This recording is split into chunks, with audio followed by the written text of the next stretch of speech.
ಇಷ್ಟೇ ಒಂದು ಸಣ್ಣ ಧ್ವನಿಗೆ 10-15 ಜನ ರೈತರ ಧ್ವನಿಗೆ ಲೋಕಸಭೆಯಲ್ಲಿ ಮಾತನಾಡಿ 1:4 4 ಪಟ್ಟು ಪರಿಹಾರ ಕೊಡಿಸಿರ್ತಕ್ಕಂಥ ಜಿ ಪ್ರಕಾಶ್ ಹೆಗಡೆ ಅವರಲ್ಲಿ ಯಾವುದೇ ಸಭೆ ಸಮಾರಂಭಗಳಲ್ಲಿ ಕಾಣಿಸ್ಕೊಳ್ದಿರ್ತಕ್ಕಂಥ ರೈತರ ಸಮಸ್ಯೆಗಳಿಗೆ ಅಟ್ಲೀಸ್ಟ್ ಒಂದು ಸಾಂತ್ವನ ಹೇಳಕ್ಕೆ ಆಗದೆ ಇರತಕ್ಕಂಥ ಈ ಕೋಟಾ ಶ್ರೀನಿವಾಸ್ ಪೂಜಾರಿ ಎಲ್ರಿ ತಾವು ಆಲೋಚನೆ ಮಾಡಬೇಕಾಗ್ತದೆ.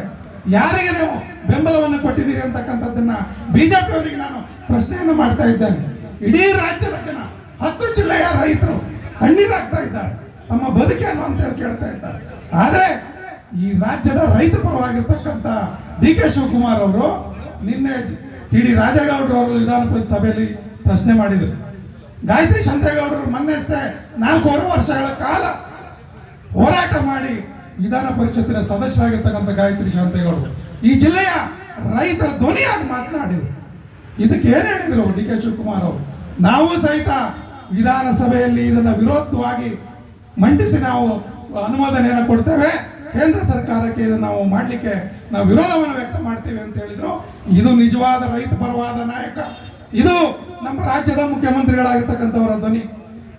ಇಲ್ಲಿ ಲೋಕಸಭಾ ಸದಸ್ಯರು ಇವತ್ತಿಗೂ ಒಂದು ಸ್ಟೇಟ್ಮೆಂಟ್ ಕೊಡಲಿಲ್ಲ, ನಾನು ಇದ್ದೀನಪ್ಪ ನಿಮ್ಮ ಪರವಾದ ಧ್ವನಿ ಲೋಕಸಭೆಯಲ್ಲಿ ಮಾತನಾಡ್ತೀನಿ ಅಂತಂದ. ಯಾಕಂದ್ರೆ ಅವ್ರಿಗೆ ಮಾತನಾಡುವಂತ ಶಕ್ತಿನೂ ಇಲ್ಲ, ಆತ್ಮಸ್ಥೈರ್ಯನೂ ಇಲ್ಲ. ಹಾಗಾಗಿ ಬಂಧುಗಳೇ, ಕಷ್ಟ ಕಾಲದಲ್ಲಿ ನಾವು ಆಲೋಚನೆ ಮಾಡ್ತೇವೆ.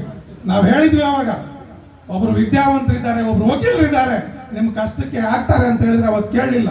ಇವತ್ತು ಇಂಥ ಒಬ್ಬ ಕೋಟಾ ಶ್ರೀನಿವಾಸ್ ಪೂಜಾರಿ ಅಂತ ಭಾಷೆ ಬರೆದಿದ್ದಂಥ ಧ್ವನಿಯಿಂದ ಇರ್ತಕ್ಕಂಥ ಬಡವರ ಪರದೆ ಉಸಿರಿದ ಕರ್ತಕ್ಕಂಥ ಅವ್ರನ್ನ ಆಯ್ಕೆ ಮಾಡಿದ ಪ್ರತಿಫಲವಾಗಿ ಇವತ್ತು 7ನೇ ಬಾರಿ ಈ ಅಧಿಸೂಚನೆಯನ್ನ ಈ ರೈತರ ಮೇಲೆ ತೂಗುಗತ್ತಿ ಹಾಕಿದ್ದಾರೆ.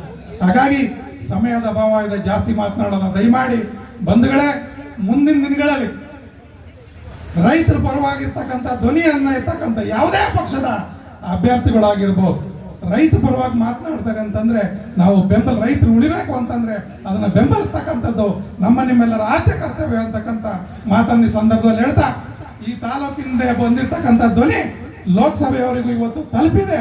ಯಾರ ಮುಖಾಂತರ ಅಂದ್ರೆ ಈ ರಾಜ್ಯದ ಜನಪರವಾಗಿರ್ತಕ್ಕಂಥ ಸನ್ಮಾನ್ಯ ಮುಖ್ಯಮಂತ್ರಿಗಳಾಗಿರ್ತಕ್ಕಂಥ ಡಿ ಕೆ ಶಿವಕುಮಾರ್ ಅವರು, ಉಪಮುಖ್ಯಮಂತ್ರಿಗಳಾಗಿರ್ತಕ್ಕಂಥ ಪರಮೇಶ್ವರ್ ಅವರು, ನಮ್ಮ ಕೆಪಿಸಿಸಿ ಅಧ್ಯಕ್ಷರಾಗಿರ್ತಕ್ಕಂಥ ಹರಿಪ್ರಸಾದ್ ಸಾಹೇಬ್ರವರು, ನಮ್ಮ ಜಿಲ್ಲೆಯ ಎಲ್ಲ ಶಾಸಕರು ಮತ್ತು ಜಿಲ್ಲಾ ಕಾಂಗ್ರೆಸ್ನ ಅಧ್ಯಕ್ಷರು, ಬ್ಲಾಕ್ ಕಾಂಗ್ರೆಸ್ನ ಅಧ್ಯಕ್ಷರು ಮತ್ತು ಎಲ್ಲ ನಿಬಂಧಿರ್ತಕ್ಕಂಥ ಪದಾಧಿಕಾರಿಗಳ ಧ್ವನಿ ಲೋಕಸಭೆಗೆ ತಲುಪಿದೆ. ಈ ಮೂಲಕವಾಗಿ ಅಧಿಸೂಚನೆಯನ್ನ ರದ್ದು ಮಾಡಬೇಕು ಅಂತಕ್ಕಂಥ ಮನವಿಯನ್ನ ಮಾಡ್ತಾ ಈ ಒಂದು ಕಾರ್ಯಕ್ರಮದಲ್ಲಿ ನನಗೆ ಮಾತನಾಡಲಿಕ್ಕೆ ಅವಕಾಶ ಮಾಡಿಕೊಟ್ಟಿರ್ತಕ್ಕಂಥ ತಮ್ಮೆಲ್ಲರಿಗೂ ಮತ್ತೊಮ್ಮೆ ಒಂದು ಮಾತು ಮುಗಿಸ್ತೀನಿ. ನಮಸ್ಕಾರ.